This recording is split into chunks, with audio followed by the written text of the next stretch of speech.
D'ici moins d'un an, en lieu et place de l'ancienne gendarmerie de Trépillot, l'usine Bourgeois aura construit 11 700 mètres carrés supplémentaires. Un chantier gigantesque en pleine ville, 20 millions d'euros d'investissement sur 2 ans.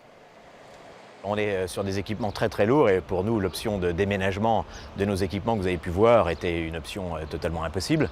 Donc la seule et unique possibilité c'est de le faire avec une responsabilité sociétale en termes de l'impact environnemental et c'est ce qui est bien prévu dans toutes les spécifications du nouveau bâtiment.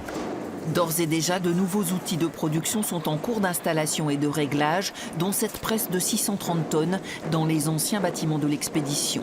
Car le marché qui justifie toute cette évolution ne peut plus attendre. L'électromobilité, autrement dit l'équipement des voitures électriques, est en plein boom. La société Bourgeois s'y était préparée. Nous avons réalisé des investissements et une première phase d'investissement qui était d'abord l'acquisition de la gendarmerie, les terrains et les équipements, il y a environ maintenant 6 ans. À l'époque où l'industrie automobile ne parlait, mais n'agissait pas, à savoir tout le monde parlait de véhicules hybrides ou tout électriques, mais on n'en voyait pas encore dans les rues.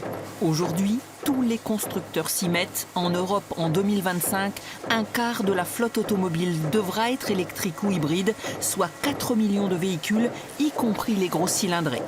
Ferrari est allé trouver la compétence à Besançon pour les premières Ferrari qui seront hybridisées, qui seront sur le marché début 2021, avec donc des paquets de tôle, des circuits magnétiques qui sortent des ateliers de Besançon.